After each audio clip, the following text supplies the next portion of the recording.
And welcome everybody to season 4 of We Live in Color. I am your host, Deontay Damper, and I am so excited that you're here to join. Now, before we begin, I need you to like, share, and subscribe now. We got some great shows coming up, okay? We got The Big O Show. We got Back to Basic and more. Go to whereweconverge.com to see why Black media matters. And it matters because of the climate that we're in right now. When we're thinking about season 4, as you can see, we started early and we were extremely intentional about that because we've seen the unrest. We've seen what's happening locally and nationally, and we need to continue to uplift our protectors, our educators, and our builders within this community. You know, this very month, we're celebrating 100 years of celebrating Black History Month. And while we are doing that, we are going to be celebrating our 100th episode this season. And that means more episodes, more community, and more color.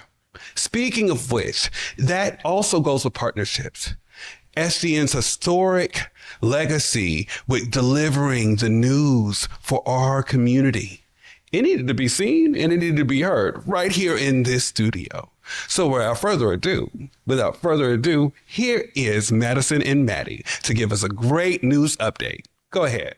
Hey, Seattle. Thanks for tuning in. I'm Maddie Mooney. And I'm Madison Jones.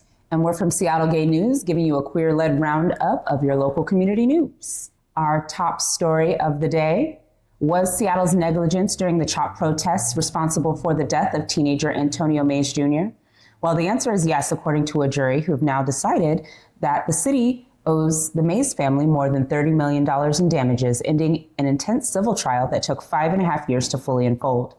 The jury determined that Mays Jr., whom witnesses say was fatally shot by an armed protester, was failed by the city when first responders refused to enter the CHOP zone, forcing witnesses to drive him and 14-year-old Robert West to the hospital in their personal vehicles. Despite police clearing CHOP just a day after Mays' death, his father, Antonio Mays Sr., argued that Seattle legally didn't do enough to properly protect his son. After 12 days, the jury ultimately agreed with him. For our next story, Mayor Katie Wilson has recently announced a 5-step plan for how Seattle will actively protect residents from the recent surge of ICE violence and deportations we've seen in Minneapolis and across the country. These steps include mandating that the SPD investigate and document ICE activity, investing $4 million in organizations providing immigration legal defense, and prohibiting ICE from staging operations on city-owned properties, such as community centers and public parks. Whether or not to curb the expansion of CCTV across the city, which many local activists have been calling on Wilson to do, is notably not part of this plan from the mayor. Meanwhile, in Olympia, the city council is set to vote February 9th on a bill that would protect polyamorous families and couples from discrimination, adding family and relationship structure to laws that already protect race, gender, and sexuality. This change was pushed forward by a coalition of non-monogamous activists who believe you shouldn't be fired for who or whom you bring into your private life. If the vote passes, they hope to carry on their success with Seattle City Council. And lastly, if you're a member of the queer community here who wants to be heard by the SPD, we recommend you come out to the 12th Avenue Arts Building on February 11th for the SPD's LGBTQ+ Advisory Council meeting. It's a space where queer folks and citizens have been asking officers directly about police misconduct. This includes the recent release of footage from the May Day protests where SPD officer Matthew Didier instructs his peers to, quote, go in guns blazing. Unhappy with the responses heard from the SPD, the council voted to invite Mayor Katie Wilson to the February meeting. We'll keep you updated if the mayor accepts the invitation. And that's all from our desk today. For more, check out www.sgn.org for the latest headlines. Now back to you, Deontay. And thank you so much, Maddie and Madison. Thank you so much for delivering the news. You know, this partnership with Seattle Gay News and Converge Media it's only right. Now, to learn more about Seattle Gay News and the latest news that's happening right here in your town, you need to go to www.sgn.org, okay? And when we come back, I didn't even tell y'all who my guest was, okay? The amazing Monisha Harrell. When we're talking about Black history, she is she, and she will be here. Right after these messages, you're watching We Live in Color.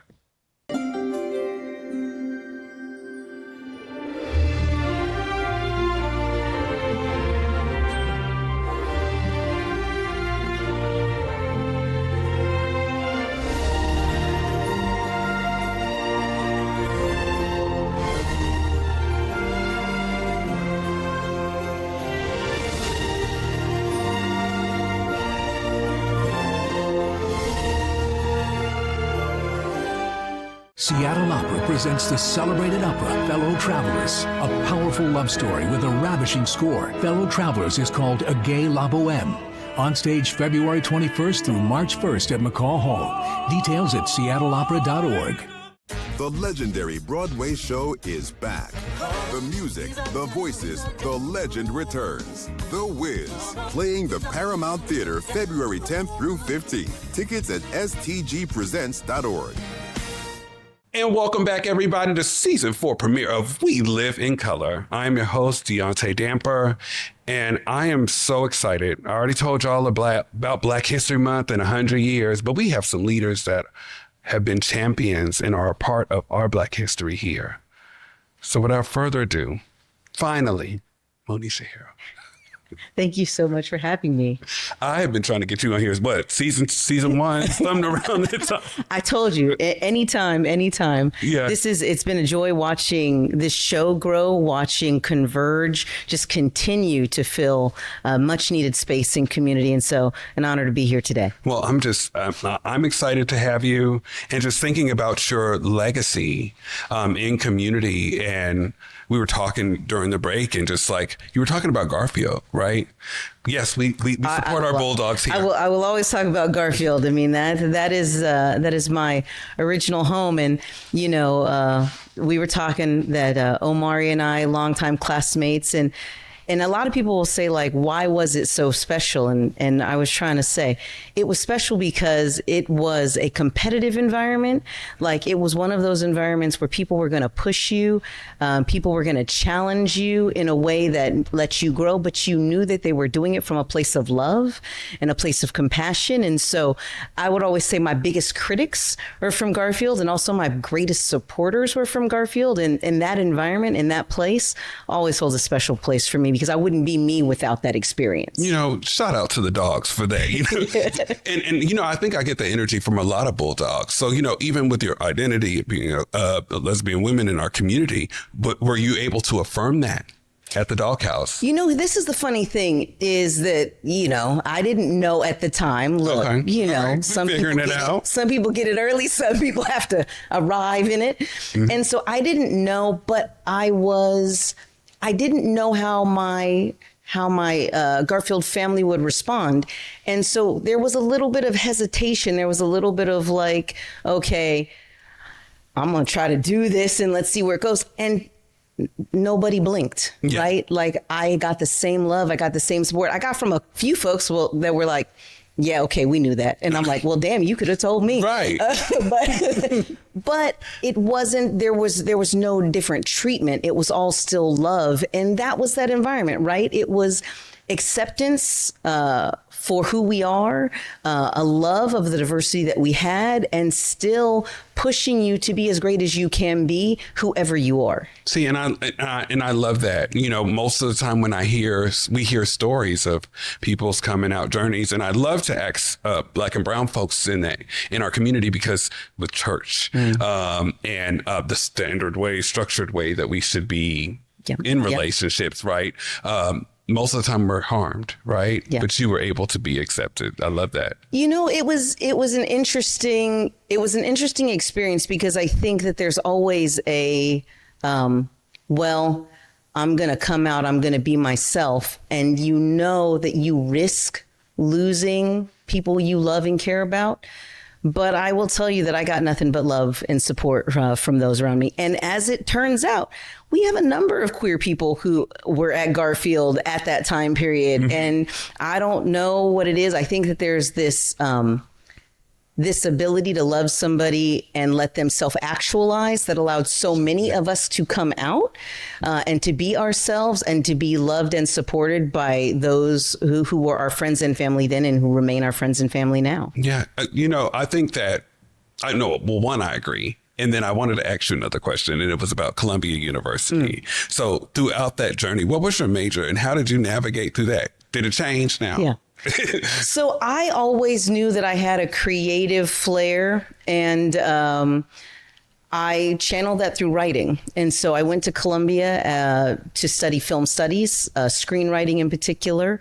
And I was able to utilize that in a lot of my different professional endeavors. So that screenwriting craft shows itself being able to write marketing copy, being able to run campaigns and do those sorts of things. A lot of the tools you need to be able to reach audiences and communicate to them, translate, and able to hone that craft at Columbia, bring that back home. And, it's been a gift, but however your creative talents manifest. Some people are visual artists. I am not a visual artist by any means, but I do express that through my writing, and so I enjoy doing that. Now that's a jump. Now you were doing filmmaking and then going into I don't want to say policy. I just feel like you became like this like Trojan horse in our community of advocacy. You have a long resume. I mean, I Googled you last night, and it's just like a long resume. How did you transition? What made the change of like, let me turn this into advocacy? Yeah, it's very interesting because I write a lot of fiction, screenwriting, television and film. But what I found is that there's that part of me, and we kind of started talking about Garfield, there's that part of me that is deeply connected and loves my community. Yeah. And so that advocacy really came from seeing things in community that weren't right, like still wanting to nourish that creative side of me, but also not being able to turn away from the needs of community. And so the advocacy really came from loving the community so much that became a priority for me. And being able to use my skills in communication to be able to help advocate for the changes that we needed to see. The things that I've worked on, that I've been fortunate enough to work on, came from people who needed support, who needed help, and knowing that I had something that I could offer in those fights. Yeah. And speaking, let's talk about some of the wins. I was just watching a video on my way to the studio. You talking in DC about marriage equality, right? And I didn't really see very many of the stories of who we are, right? How did you end up getting into that? And did you get any pushback from community or folks, right? Or in our lands, right? Yeah. So the interesting thing about marriage equality was I believed in it. I believed in the passion for it, but I also saw it as a stepping stone for other queer issues as well, right? Like marriage equality is very important, but I also consider that the top of Maslow's hierarchy of needs, like that self-actualization. And oh my God, self-actualization, you found somebody to love, and now you want a legal recognition and commitment of that love. Yeah. Very important. But also, what about those people who haven't been able to have those, their basic needs met? And so I saw it as a way to be able to begin to introduce people to queer stories, queer identities, queer people, acceptance and love, and being able to say, well, what can we do to meet their needs? So from marriage equality kind of came the idea that, well, what's next? Yeah. And so marriage, I knew we needed to get to because it was the most accessible to be able to start the conversation. And then from marriage, it was working to ban conversion therapy for minors, because very important for them to be able to see themselves as whole and complete and valued on their own, so that they will want to grow up in this world, reduce rates of self-harm, healthcare for trans individuals, because without access to adequate healthcare, again, the rates of self-harm were very high because they weren't getting their basic needs met. And a lot of people at that time period, so we passed marriage equality here in 2012. A lot of people didn't realize when we passed marriage equality, we still didn't have health care. Wow. And I'm not talking about affirming health care. I'm talking about health care for transgender individuals in Washington state. We didn't get that until January of 2015. So if a transgender individual broke their arm, has nothing to do with their identity or who they are.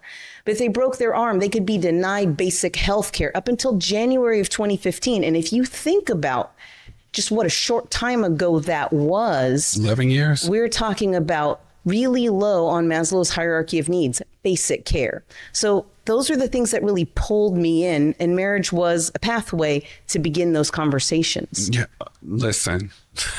And that's just a little bit of some of the things that I want to ask you, but having to navigate through that, and then even some of the challenges 11 years later with them still challenging us, I have a lot more to unpack with you. And we're going to talk about that a little bit after we come back from our break. You are watching We Live in Color. Seattle Opera presents the celebrated opera, Fellow Travelers. A powerful love story with a ravishing score, Fellow Travelers is called A Gay La Boheme, named a critic's pick by the New York Times. Fellow Travelers evolved from book to opera to a popular Showtime TV series. Don't miss Fellow Travelers, on stage February 21st through March 1st at McCaw Hall. Details at seattleopera.org. The legendary Broadway show is back. The Wiz. The Chicago Sun-Times raves. It's an eye-popping, high-intensity revival. The music, the voices, the legend returns. Entertainment Weekly says, run, don't ease on down to this spectacular revival. The Wiz. Playing the Paramount Theater February 10th through 15th. Tickets at stgpresents.org. And welcome back to We Live in Color. I am here with Monisha Harrell, and we are just going over your resume. It is long.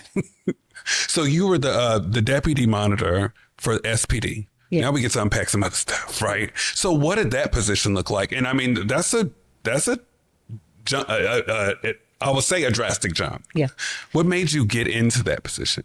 You know, it is interesting. So the working towards LGBTQ rights in Washington State led me to supporting and co-chairing an initiative called Initiative 940. It was De-Escalate Washington, which required all law enforcement officers in Washington State to receive de-escalation training, amongst other things. And that role kind of brought me into the public safety sphere. And Seattle Police Department was under consent decree with the Department of Justice, and I served for a brief period of time as the deputy monitor for that consent decree. That is working with community, understanding what it is community needs and wants and has to have from an accountable, effective police department, working with the Department of Justice, working with the police department in order to ensure that people's ideas and needs are being brought to the table to be able to have effective policing in Seattle. You know, that was coming around like right before the pandemic, right before the hill rolled down, right? Yes. What were the challenges within pushing that? So many challenges, and you get the same ones kind of over and over again with a lot of major changes that happen, particularly in public safety. You'll hear repeatedly, well, if you make that change, nobody will want to be a police officer, and there'll be mass exodus from the profession. I think we've struggled on a couple of different things. I don't think the exodus has come from the accountability. I think the exodus has come from the image and the struggling with both the history and where the future is going. I think that there are a lot of great new officers right now who go into the profession with the idea to help and support. They want what we call constitutional policing. They want policing without bias. They want to help the communities that they serve. And there is this, in any position where there's a lot of power, there are the potentials to abuse that power. Yes. And we've seen that. And so even for our best officers, they are harmed by officers being in service that will abuse their power. And the trickiest part has been a culture of silence that there may be those who would want to abuse that power and erode trust from the public. But people have kept silent because, well, you're not supposed to, say anything against your brothers and sisters in blue. And what we're learning over the last, I think, 10 or more years is that silence is actually what erodes public confidence even more. And so we've got new laws in place now that encourage officers to be able to say, look, that silence isn't going to help the direction we need to go in. Yes. And so speak up because it helps build trust everywhere. And again, perfect timing for that to be able to be delivered in community. And I'm seeing some alignment. I'm seeing alignment within SPD and some of our law enforcement locally. And I thank you and some other dope folks. I'm not going to name all of y'all that also worked on 940. So here we are now. We're in 2020, 2021. You were doing consulting and then getting into making history, being the first Black woman, deputy mayor, lesbian Black deputy mayor of the city of Seattle. How did it feel just to be in history? Yeah. I did not think about that at the time. We usually, most great leaders don't. Yeah. And in retrospect, I am glad I was able to do it. But at the time period, just emerging from COVID and all of the potential and possibility of a 24/7 city like Seattle, it really is all about the job. You don't realize you're kind of making history until you run into some of the challenges, right? It's not often, sometimes people don't know how to respond to people in a power position when they're not used to seeing that type of person in a power position. And so that can be a little bit challenging because not everybody responds to it extremely well. And so having a support network, having a personal support network, if you're, breaking any sort of ceilings is really important. Having a mental health routine, a physical health routine is really, really important when you're breaking any of those ceilings. I would talk to a lot of other leaders about, what it kind of takes in those moments to keep your back up straight, right? To keep sitting up straight and to keep doing the hard work, because it is hard work. Regardless of your identity, it's incredibly hard work. There are always going to be challenges. And so then when you're also carrying with it some negativity or challenges from how people might perceive you, it creates a little bit more of a burden. And I was telling you this during the break, like nationally, I was just seeing so many Black women last year under so much scrutiny. And like, I think one of the most abused communities in our community is Black women, right? I know you were given a couple of tips of staying resilient, but who were you able to count on within that process? Interestingly enough, the writings of our ancestors. Okay. Right? There are things that always kind of brought me through. Like, I love reading and reflecting on James Baldwin. I love reading and reflecting on some of the words of Lorraine Hansberry and Malcolm X, right? Malcolm himself said, the most disrespected person is a Black woman, right? And you have to know that that was the 60s. Mm-hmm. We just haven't grown as much as we would want to around those things. And it doesn't mean that we don't keep trying and that we have to still build our support and our networks in those things. But we still have a long way to go in this movement towards equality. Yeah. That, it'll be easier for the people, the young women after me. It'll be easier for them. And I hope it's even easier for the generations after them. So you just have to keep moving forward in order to eventually have that future where it's not a big deal. No, I just thank you for creating the space, right? We're going to take one more break and we'll get into our We Live in Color tribute and your call to action. You're watching We Live in Color. The legendary Broadway show is back. The Wiz. The Chicago Sun-Times raves. It's an eye-popping, high-intensity revival. The music, the voices, the legend returns. Entertainment Weekly says, run, don't ease on down to this spectacular revival. The Wiz. Playing the Paramount Theater February 10th through 15th. Tickets at stgpresents.org.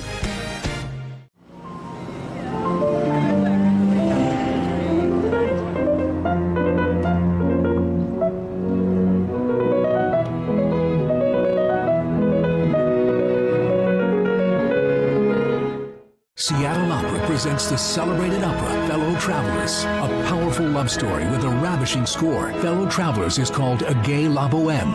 On stage February 21st through March 1st at McCaw Hall. Details at seattleopera.org. And welcome back to We Live in Color. Monisha Harrell, it is time. You done watched the show 4 seasons, so 3 seasons, and now you on the season premiere, so you know what's about to happen. The We Live in Color tribute. Who has helped Monisha live in color?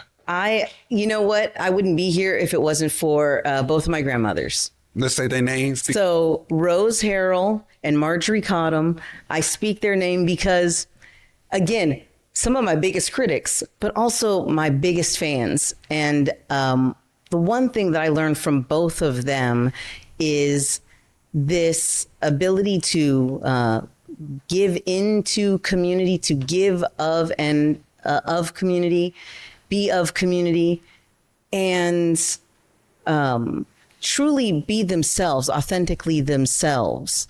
They did it in their own way, and they were always supportive of me. Now, they had something that I didn't necessarily have. These women were both fashionable and stylish and like glamorous in ways that I admire but don't want to be. Yeah.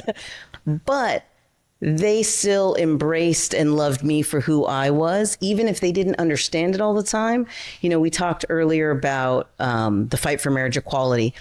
It took them a while to come along. They weren't right on board, but they never pushed me away, right? They worked to understand it, and it might have taken them a little bit of time, but they came along, and they came along because of their love for me, to understand what they didn't have an experience with before. Yeah. So because they were able to give to me, love me unconditionally, I was able to find that grace for others. We lift them up, honey. Now that was good, honey. I think I felt they stand up in here. You know, I thank you so much for being not just a guest on our show, but just a beacon of hope for community. So it's only right. I got to have you do one more thing. Please give community like a call to action. Yeah. If you could look right there in that camera. Absolutely. This is a hard time for all of us. We are seeing so much divisiveness around us. We are seeing a federal government that isn't loving us, that isn't supporting us, that isn't there for us. We are seeing civil rights violations. We are seeing our young people who have less opportunity now than we would have had a generation ago. Now is the time to dig in. And if you don't know exactly what to do on a broad scale, do something on a small scale. Give love to somebody, because that love will multiply. The love that you provide just to one person will spread itself out to other people, and the solution will be in there. You don't have to have every solution, but just do one thing, and that one step is going to help our community build again together. That's good. But she wasn't married, because we'd be together. I appreciate you. No, Monisha. Open marriage. Yeah, okay. Monisha, thank you so much for not just coming on our show, but just leading the way. Yeah. Leading the way unapologetically, staying resilient through every trial and tribulation. You have triumphed, and community lifts you up, and you are part of the reason why this show is this show. Yeah. And thank you for sharing your journey and allowing people like myself to be a part of it. Well, I have enjoyed watching everything that you've done. I've watched this show grow. I've watched Converge grow. And this is what the community needs at this moment. They need to be able to see themselves reflected. They need to be able to know that they are valued. Yes. And thank you for providing that place to do it. Thank you, girl. Thank you. And thank you, community. We are just getting started. Lucky Number Season 4 is here. So join us next Thursday. Same Converge time, same Converge channel. Remember, if there's anything that you'd like me to know, if you have any ideas of wanting to promote an event that you have going on or calls to action, please email me at Deontay@whereweconverge.com. If you are looking to learn more about Black Media Matters, go to whereweconverge.com. And remember one more thing. Walk with love. Have a great Thursday.